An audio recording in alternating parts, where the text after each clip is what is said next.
వందే మాత్రం. నేను మీ journalist Navatha. Welcome to our political. Udhayanidhi Stalin చేసిన వ్యాఖ్యలు తమిళనాడులో ఇప్పుడు ప్రకంపనలు సృష్టిస్తున్నాయి. బీజేపీ రాష్ట్ర అధ్యక్షుడు కె అన్నమలై తనదైన శైలిలో అత్యంత ఘాటుగా స్పందించారు.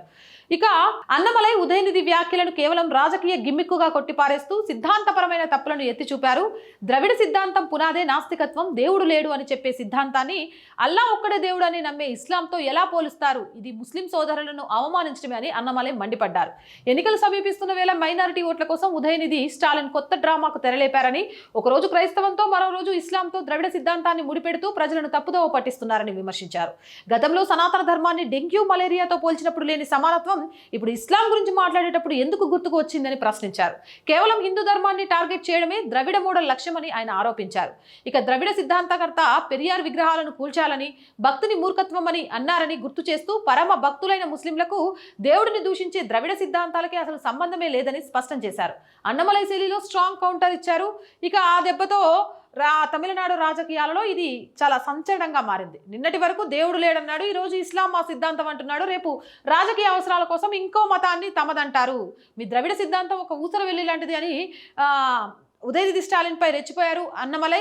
అలాగే ఇస్లాం అంటేనే అచంచలమైన దైవ విశ్వాసం, మరి దైవ నింద చేసే మీ ద్రవిడ సిద్ధాంతం ఇస్లాంతో ఎలా సమానమవుతుందని కూడా ప్రశ్నించారు. ఇది ఇస్లాం పట్ల మీకు ఉన్న గౌరవమా, లేక ఆ మతాన్ని మీ రాజకీయాల్లోకి లాగే కుట్రనా అన్నారు.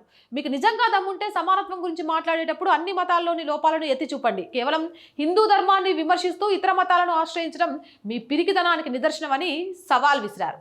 కేవలం స్టాలిన్ కొడుకుగా గుర్తింపు తెచ్చుకున్న మీకు వేల ఏళ్ల చరిత్ర కలిగిన మతాల గురించి కానీ సమాజం గురించి కానీ మాట్లాడే నైతిక హక్కు లేదన్నారు. అన్నమలై తన కౌంటర్ ద్వారా ఉదయనిధి స్టాలిన్ యొక్క ద్వంద్వ ప్రమాణాలను బయటపెట్టే ప్రయత్నం చేశారు. ఒకవైపు నాస్తికత్వాన్ని ప్రచారం చేస్తూనే మరోవైపు మతపరమైన వేదికలపై ఆ మతాలతో తమ సిద్ధాంతం ఒక్కటేనని చెప్పడం వెనుక ఉన్న రాజకీయ లబ్ధిని అన్నమలై ప్రజలకు వివరించారు. ఈ రాజకీయ యుద్ధం కేవలం సిద్ధాంతాల మధ్య కాకుండా వారసత్వ రాజకీయాలు వర్సెస్ ప్రజాస్వామ్య సిద్ధాంతాలుగా మారుతోందని విశ్లేషకులు భావిస్తున్నారు.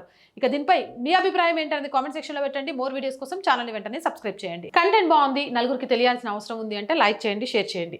ఆర్థికంగా ఆర్ వాయిస్ కి మీ చేయూత చాలా చాలా అవసరం. ఆర్థికంగా సపోర్ట్ చేయాలి అని అంటే సబ్స్క్రిప్షన్ పక్కనే జాయిన్ అనే బటన్ ఉంది. 1 to 5 లెవెల్స్ ఉన్నాయి. ఏదో ఒక లెవెల్లో సపోర్ట్ చేయండి. లేదా స్క్రీన్ మీద గూగుల్ పే, ఫోన్ పేతో పాటు అకౌంట్ డీటెయిల్స్ ఉన్నాయి. మీకు తోచిన సహాయాన్ని అందించవచ్చు. వ్యాపార ప్రకటనల కోసం 8328 500 576 నెంబర్ని సంప్రదించండి. జై హింద్, జై భారత్.